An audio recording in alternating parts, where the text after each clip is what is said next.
Good morning, people. Welcome. We're talking about understanding the scriptures, understanding experiences in our lives in order to grow our faith.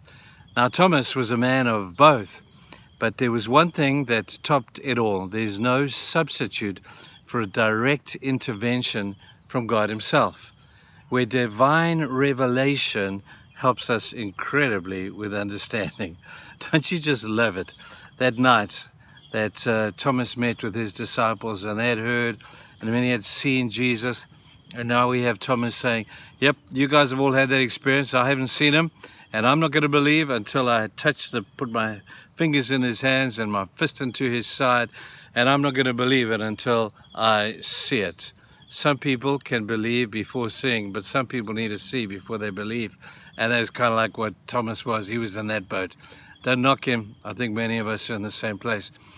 But by divine revelation, Thomas understood.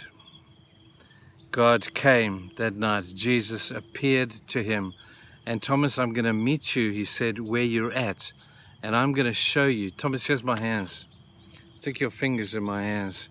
Now, Thomas, here's my side. Do you want to stick your hand in my side and see that is really me? I don't know if Thomas did that, but I don't think so. I just think that divine revelation of the very presence of Jesus at a time when Thomas was declaring his lack of understanding was all that he needed. I've been in ministry a little while, and every now and then I'm always stand amazed at when I see God do this in some people's lives. A divine revelation of who God is.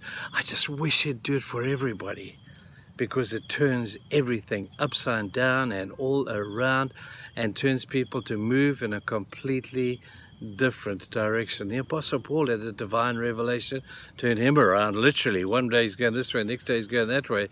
These divine revelations help us to understand that what the Bible is saying is true, that my life may not be going in the right direction, but you have a divine revelation of a few things and you will see how your life will totally turn around. Divine revelation is at God's will, at God's time, and for God's reason. Have you had one recently? Maybe just to spend time thinking about these things. Get up early in the morning, take a walk, go and ask God to reveal Himself to you in some way, and God will always answer that prayer.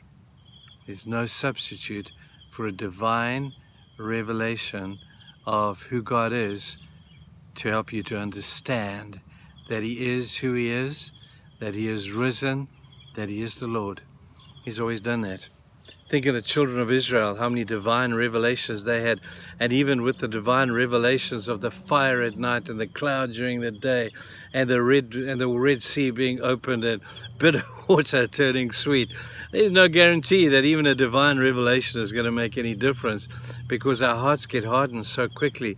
But every now and then God will intervene in a divine way, in a supernatural way. And when we see it, people, let's grasp it, let's understand it, let's hold on to it, and let's not harden our hearts to think, no, oh, maybe it wasn't quite what I think it is. It is what you think it is.